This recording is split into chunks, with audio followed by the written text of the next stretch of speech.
The purpose of this video is to be able to see what I have in mind for the cabin as the remodeling begins. So this will give you an idea of what we have to start with. This is the back of the cabin, which faces west. I have in mind to paint the cabin a dark green and to put in some French doors in the back that will lead to a stone patio. Right now, you can see the ground as it was prior to the work done in the summer of 2024. Now the ground is smooth and flat, so it will be much easier to work on the back of the house. To do the painting, you can see that the original siding is vertical slats, and I want to paint it a dark green and put in French doors on the back of the house that will lead out to a stone patio in the back. Again, the ground is now flat and level. So that will make it much easier to work with the back of the house, to do the painting, to put in the doors, to lay down a stone patio in the back that will lead into the living room.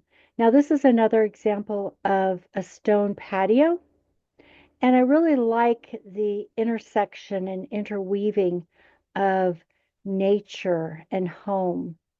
So that's kind of what I have in mind here. I don't expect it to look exactly like this. These houses are very different, but in every single image, you will see French doors that lead out to a stone patio. Sometimes it's brick, sometimes it's stone. Regardless, that's basically what I have in mind.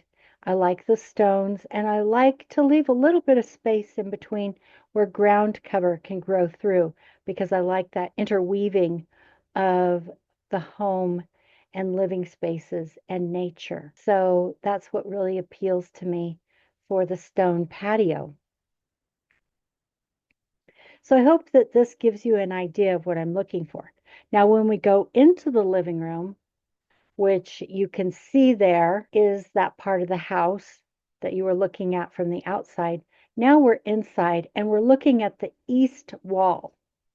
And when you're looking at the east wall, you would come in from the right side. There's an opening, a doorway on the right side. You would come into the living room and it's quite a large open space.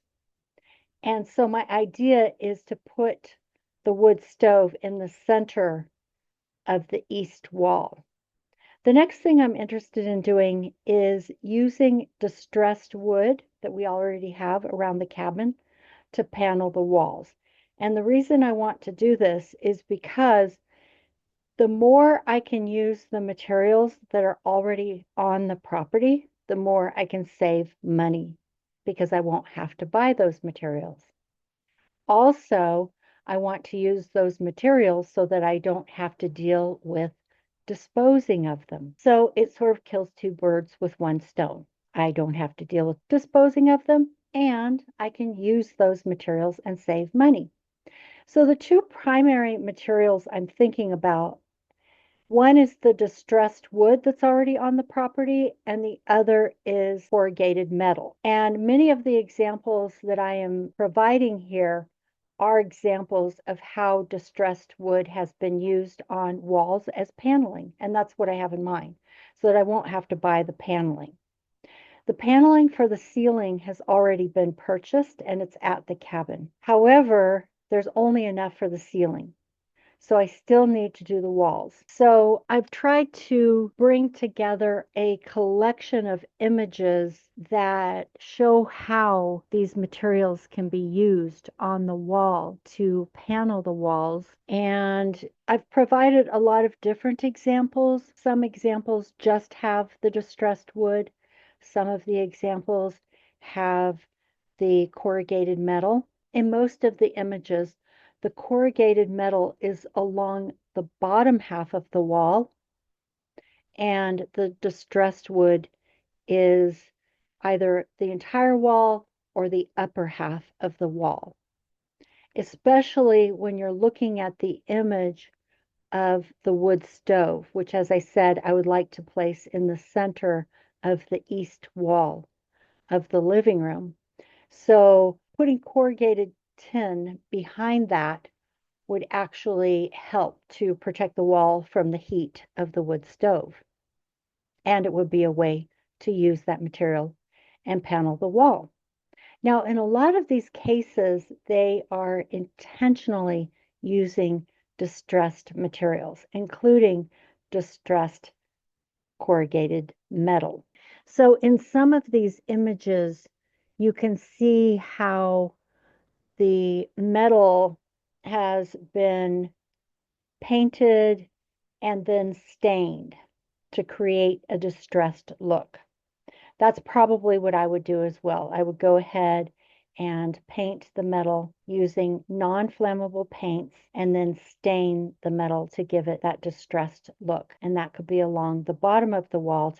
And then the distressed wood planks could be used for the top of the wall and in other places for the entire wall. I prefer the wood planks to be vertical because it creates the illusion of higher ceilings. However, there are some cases where I've seen this done and it can be a mixture. Some can be vertical, some can be horizontal, some can be diagonal. I've even seen some where the wood isn't even smooth and flat against the wall. They've intentionally used different widths to create more texture. Now, that would obviously make it slightly more complicated, so it might be easier to use wood that is all the same width. But as far as the lengths or the texture or the color, whether it's being laid vertically or horizontally or diagonally, I don't think any of that matters. It certainly doesn't matter to me. All I want is for it to provide an interesting background, an interesting texture.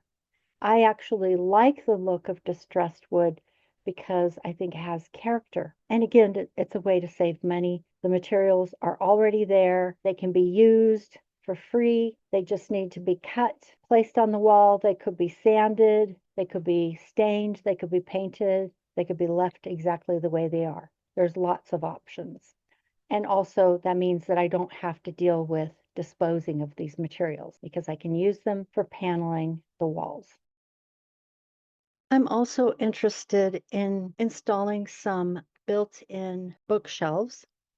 So the remaining pictures in this video are related to the different elements that I would like to include in the living room.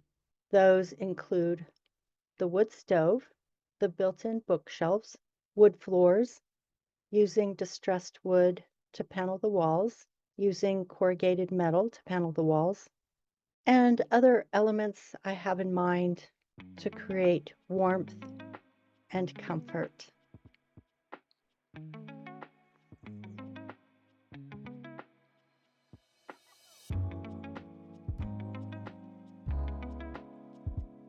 Soft lighting, books on the shelves, windows that let in light and views, the warmth of the wood stove, the wood floors, French doors or sliding doors,